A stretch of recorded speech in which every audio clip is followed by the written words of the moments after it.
Students, आज हम BSc second year का टॉपिक कर रहे हैं यूनिट 3 के। और आपके इनिशियल वाले टॉपिक्स में हमने करवा दिए थे। आज हम डिस्कस करेंगे limit of resolution, relay creation, resolving power of grating, prism and telescope. ठीक है, ये सारे ऑप्टिक्स के आपके टॉपिक है यूनिट 3 के। तो चलिए सबसे पहले हम स्टार्ट करते हैं लिमिट ऑफ रिजोल्यूशन को पढ़ना। ठीक है, लिमिट ऑफ रिजोल्यूशन के अंदर आपको पता है कि हम जो भी लाइट को किसी भी पर्टिकुलर पॉइंट से अगर हम सेंड करवाते हैं, ठीक है, या फिर आपको पता है कि अगर किसी भी ऑब्स्टिकल के पास से किसी भी लाइट को फॉल करवाओगे, वो वहां पे डायफ्रेक्शन पैटर्न शो करवाता है ना। ठीक है, तो हम इसी तरीके से क्या करते हैं कि अगर आपके पास कोई भी आपने पॉइंट ले रखा है, यहाँ पे कोई भी आपने सपोज करो, इसको समझने के लिए पहले मैं एक स्क्रीन शेयर करती हूँ आपको व्हाइट बोर्ड की, ताकि ये इजीली आपको क्लियर हो जाए। सपोज करो आपके पास ये एक बॉक्स है। ठीक है, इस बॉक्स में ये एक हॉल था आपके पास। यहाँ पे से मैंने एक सोर्स ले रखा था। इस सोर्स को मैंने नेम दे दिया कि मेरे पास ये S1 सोर्स है। ठीक है, ये S1 सोर्स अगर यहाँ से इस हॉल में से पास होगा, अगर इस हॉल में से पास होगा तो आपको पता है कि ये यहाँ पे बेंडिंग होके डायफ्रेक्शन पैटर्न शो करेगा करेगा ना। अगर वो डायफ्रेक्शन पैटर्न शो करेगा तो किस तरीके से पैटर्न यहाँ मिलेगा, क्या आप बता सकते हो कैसा पैटर्न मिलेगा? आप बता सकते हो कैसा पैटर्न मिलेगा? बोलो।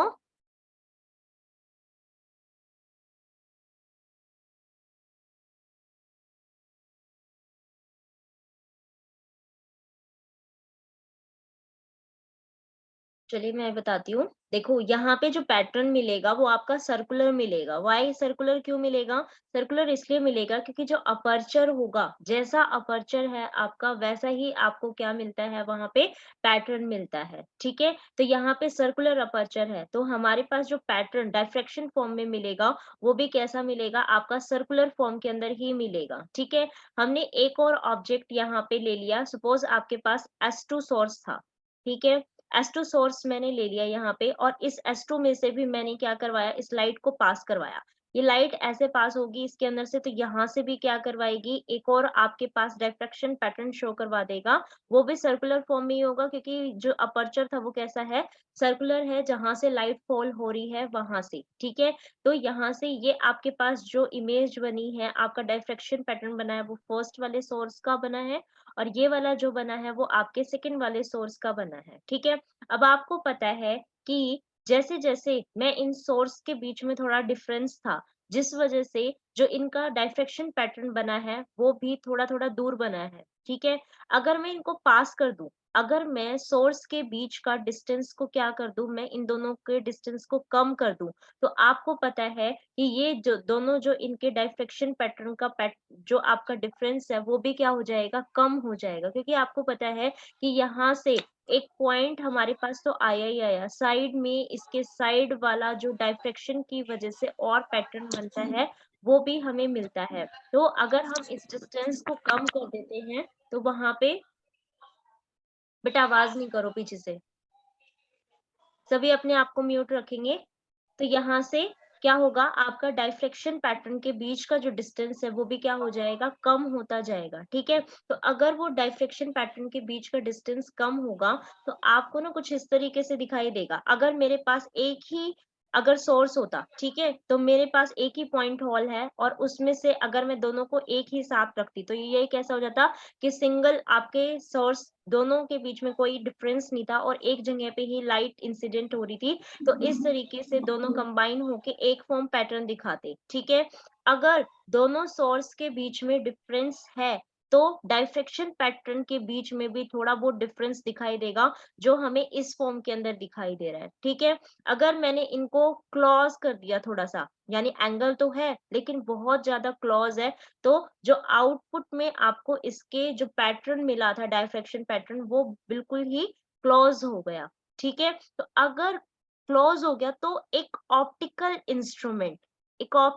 इंस्ट्रूमेंट जो दोनों सोर्स को कितना डिफरेंस में कर सके, ताकि जो इमेज बनी है वो आपके दोनों सेपरेटली विजिबल हो जाए। उसको ही हम क्या बोलते हैं, आपका रिले क्रिएशन बोलते, वो रिजोल्यूशन पॉइंट बोलते हैं। और कितना वो ऑप्टिकल इंस्ट्रूमेंट आपका उन दोनों ऑब्जेक्ट्स को सेपरेटली कर सकता है ताकि इमेज हमें क्लियरली दोनों सेपरेटली दिखाई दे, वो हमारी क्या होती है, लिमिट ऑफ रिजोल्यूशन उस ऑप्टिकल इंस्ट्रूमेंट की हो जाएगी। ठीक है, तो यहाँ से आप देख सकते हो, देखो नेक्स्ट उसमें कि लिमिट ऑफ रिजोल्यूशन क्या है, the minimum separation between two object that can be resolve by the optical instrument is called limit of resolution.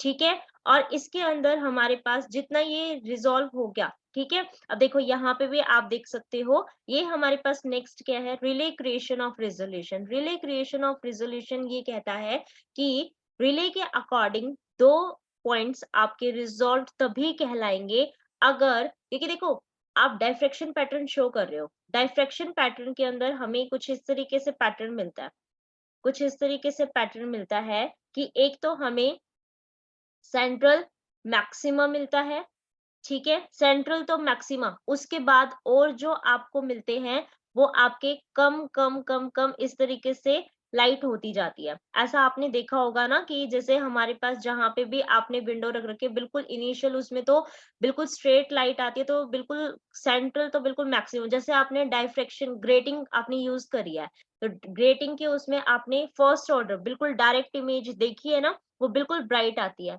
फिर आप फर्स्ट ऑर्डर और second order and third order देखते हो, तो फर्स्ट ऑर्डर जो आपके पास आया था वो सेंट्रल जो आपने इमेज देखी थी उससे क्या हो रहा था, रिडक्शन में थी उसकी इंटेंसिटी, राइट। तो ये यहाँ पे यही कहता है कि ये जो आपके पास सारी की सारी इंटेंसिटी इस तरीके से आ रही है ना, ये ऐसे उसमें, तो हमें इतना ज्यादा बैंड उस चीज का दिखाई देता है। ठीक है, यानी कि एक सोर्स की वजह से इतना बैंड दिखाई दिया, दूसरे सोर्स की वजह से भी तो ऐसा बैंड दिखाई देगा। अगर दोनों क्लोज होंगे तो ये ओवरलैप कर जाएंगे, जिसकी वजह से आप इन दोनों को रिजॉल्व नहीं कर पाओगे। तो रिले ने ये कहा कि अगर दो सोर्सेस को रिजॉल्व करवाना चाहते हो तो एक का सेंट्रल मैक्सिमा तो यहाँ है, और दूसरे का जो सेंट्रल मैक्सिमा होगा वो आपके, या तो इसका जो फर्स्ट मिनिमा है, ये आपके पास फर्स्ट मिनिमा हो गया, ये क्या है, सेकेंड मिनिमा हो गया। ठीक है, तो या तो उसके फर्स्ट मिनिमा के ऊपर दूसरे सोर्स की मैक्सिमा, आपका सेंट्रल मैक्सिमा फॉल करे, या फिर आपका जो सेकेंडरी मिनिमा है, आपका फर्स्ट सेकेंडरी मिनिमा है, उसके ऊपर दूसरे सोर्स की सेंट्रल मैक्सिमा अगर फॉल करेगी तो वो क्या कहलाएगा, आपका दोनों इमेजेस आपकी रिजॉल्व्ड कंडीशन कहलाएंगी। ध्यान से सुनो इस चीज को कि अगर एक का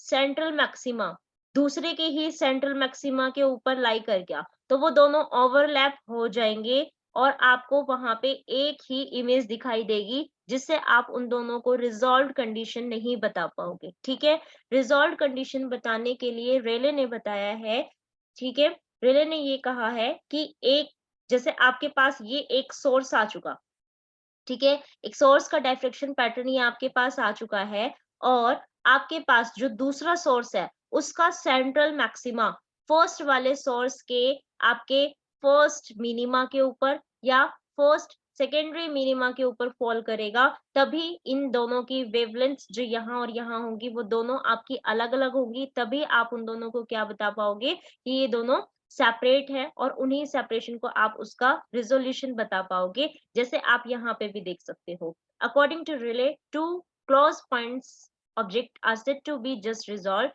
if the principal maxima of one coincides with the first minima of other या first secondary minima of the other and vice versa।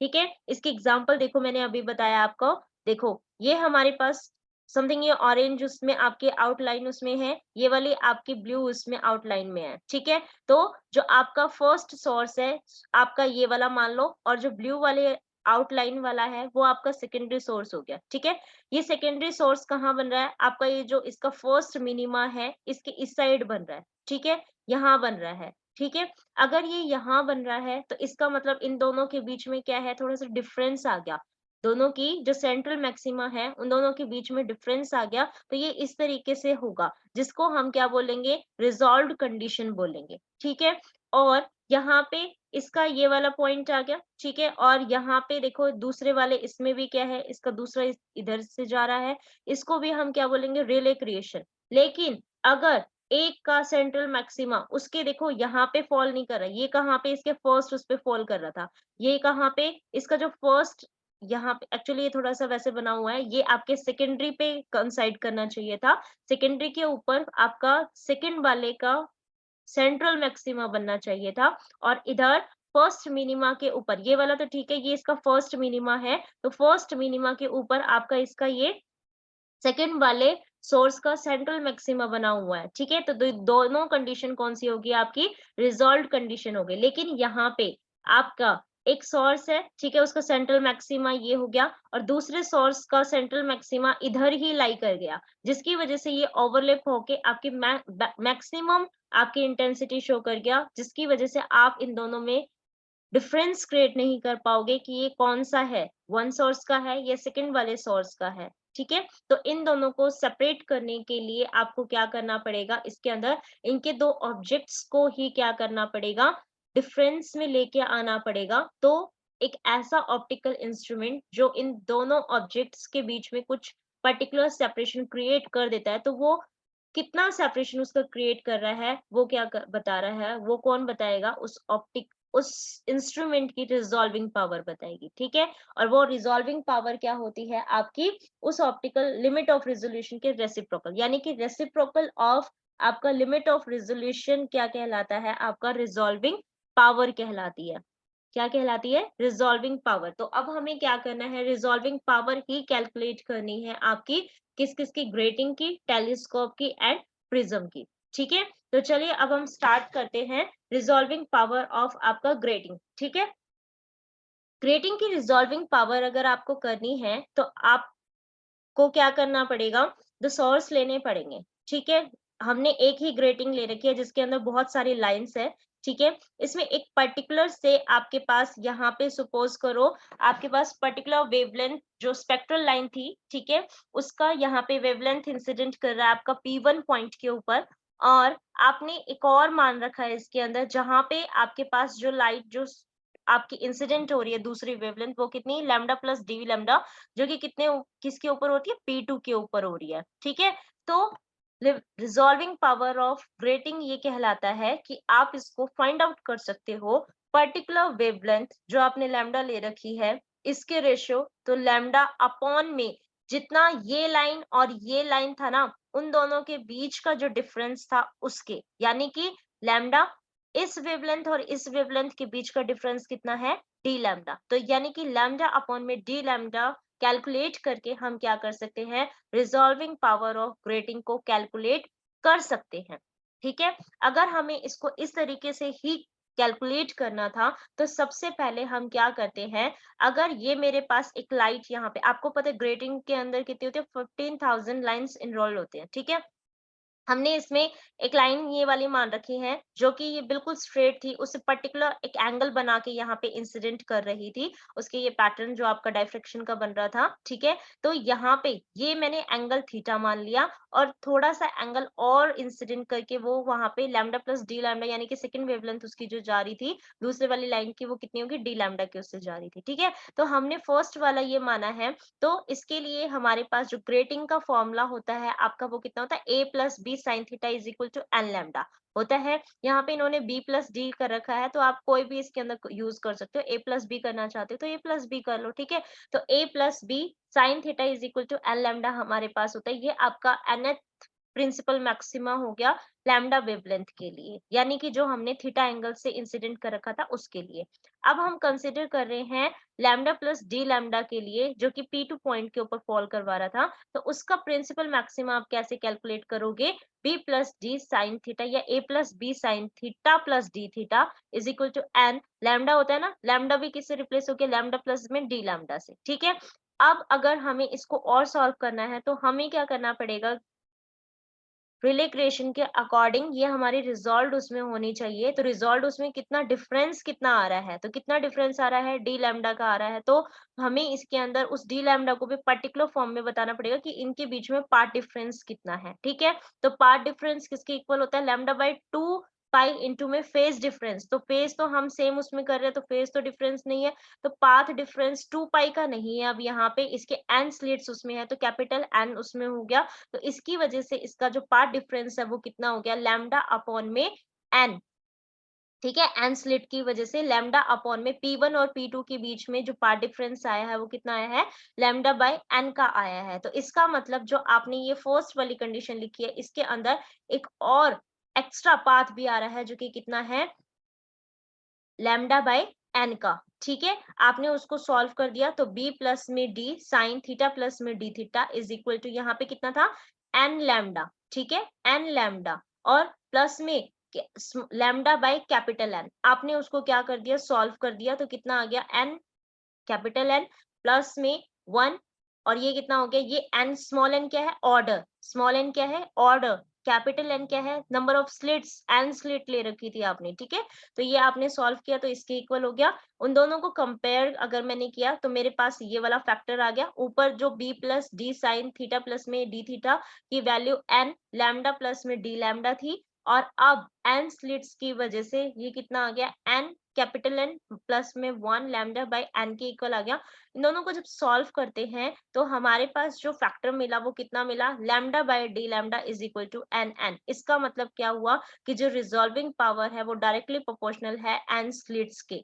ठीक है, इसका मतलब जितनी ज्यादा हमारी larger will, it means larger will be the number of lines per centimetre of grating, greater will be the resolving power. That means जितनी ज्यादा lines उसके अंदर आती जाएंगी, आपकी ग्रेटिंग के अंदर जितनी ज्यादा लाइंस होंगी उतना ही ज्यादा उसकी रिजॉल्विंग पावर हमारी ग्रेटिंग की होती जाएंगी। ठीक है, नेक्स्ट इसके अंदर हमारे पास आता है टेलीस्कोप।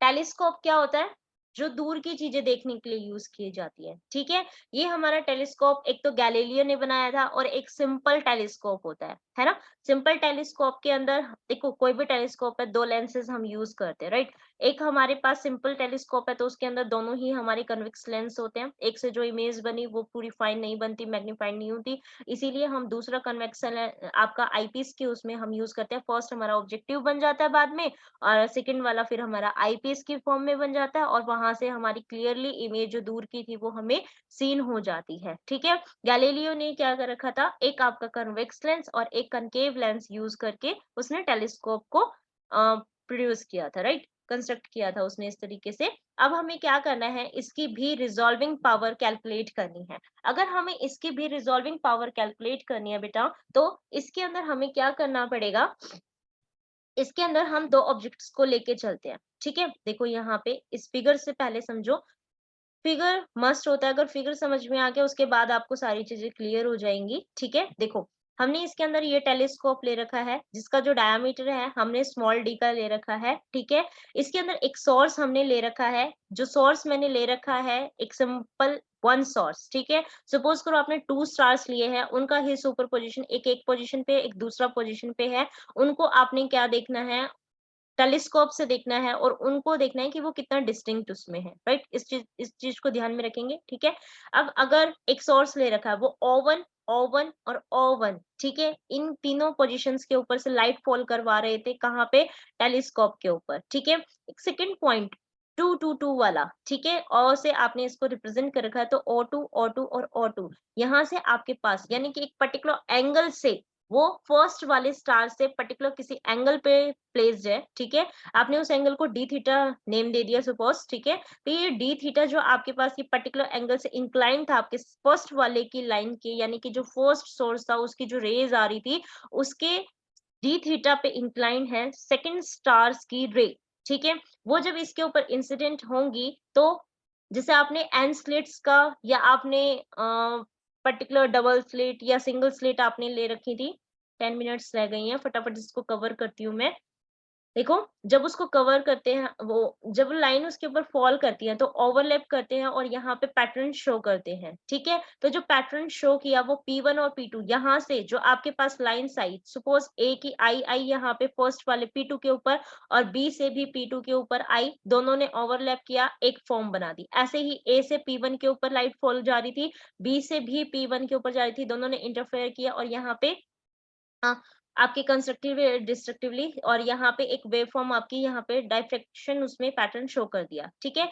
अब यहाँ पे देखो, यहाँ पे P2 पॉइंट के ऊपर कितना जा रहा है, सेकेंडरी वेव्स कितनी ट्रेवल कर रही है, आप P2 माइनस में BP2 करके निकाल सकते हो, जिसको आप यहाँ पे डायरेक्ट जितना इसका पार्ट डिफरेंस था, मैंने बताया ना दो के बीच का डिफरेंस निकालना है, उसके पार्ट डिफरेंस निकाल दीजिए, ठीक है। तो वो किससे निकलेगा, BC से, ठीक है। BC देखो यहाँ पे एक एंगल फॉर्म कर रहा है, ये एंगल कितना है, डी थीटा। तो आप इसके ऊपर कौन सा साइन वाला आप अप्लाई कर सकते हो, ठीक है। तो वो कितना हो जाएगा आपका, ट्रिग्नोमेट्री रूल अप्लाई करना है, तो BC is equal to AB sine theta. यहाँ पे ये किसके इक्वल हो जाएगा, AB, और ये एंगल स्मॉल था तो इसको मैं डी थीटा ही कंसिडर कर सकती हूँ। AB क्योंकि स्मॉल डी के इक्वल है, तो BC किसके इक्वल हो जाएगा, डी थीटा के इक्वल हो जाएगा। और ये किसके इक्वल है, लैम्डा के, ठीक है। उसके पार्ट डिफरेंस लैम्डा बाय 2 पाई करते हैं ना, तो वो तो 1 उसमें हो जाएगा, तो ये कितना हो जाएगा, d theta is equal to lambda. यहाँ से डी थीटा किसके इक्वल हो जाएगा, लैम्डा बाय डी के। लेकिन अब यहाँ पे एक एरी थ्योरम अप्लाई होती है। एरी थ्योरम ये कहती है कि जो डी थीटा है वो 1.22 लैम्डा बाय डी के इक्वल होता है, यानी कि जो हमने d theta is equal to lambda by d लिखा है ना, यहाँ पे 1.22 फैक्टर और आ जाता है, यानी कि ये फैक्टर आ जाता है इसी वजह से। और हमने क्या बोला, टेलीस्कोप क्या होता है, telescope, resolving power of telescope actually में क्या है, यही जो हमारा स्मॉल एंगल आया है ना, इसको रेसिप्रोकल फॉर्म में कर दीजिए, तो वो क्या बता देगा, उसका रिजॉल्विंग पावर बता देगा। यानी कि reciprocal of the smallest angle subtended at the objective of the two distinct point which are just seen as separate in the आपका टेलीस्कोप, ठीक है। तो यही हमने क्या लिया था, यानी कि जो दो पॉइंट्स आपने ऑब्जेक्टिव के लिए थे, जिसको आप थोड़ा सा सेपरेटली दिखा सको, उनका रेसिप्रोकल कर दीजिए, वो आपका क्या देके जाएगा, रिजॉल्विंग पावर ऑफ टेलीस्कोप देके जाएगा। वो कितना है, डी थीटा। आपने डी थीटा का रेसिप्रोकल कर दिया, तो ये कितना आ जाएगा, स्मॉल डी अपॉन में 1.22 लैम्डा, ठीक है। तो ये क्या है आपका, ये क्या है, resolving power of telescope. That means जितना आपका डी ज्यादा बड़ा होगा, उतना ही रिजॉल्विंग पावर भी टेलीस्कोप की ज्यादा होगी, ठीक है। अब क्योंकि टाइम बिल्कुल कम रह गया है, आप प्लीज इसको एक बार करने की कोशिश करिएगा। ये मैं आपका उस पे यूट्यूब पे भी डाल दूंगी, ठीक है। और आप रिजॉल्विंग पावर ऑफ प्रिज्म को करने की कोशिश करिएगा। तो मेरी तरफ से सिर्फ एक यही टॉपिक आपका पेंडिंग रहता है। और वेरियस टाइप ऑफ ग्रेटिंग मैंने आपको बोला था पढ़ के आने के लिए, आप पढ़ के आए हो, मुझे बता दीजिए एक बारी कमेंट बॉक्स में।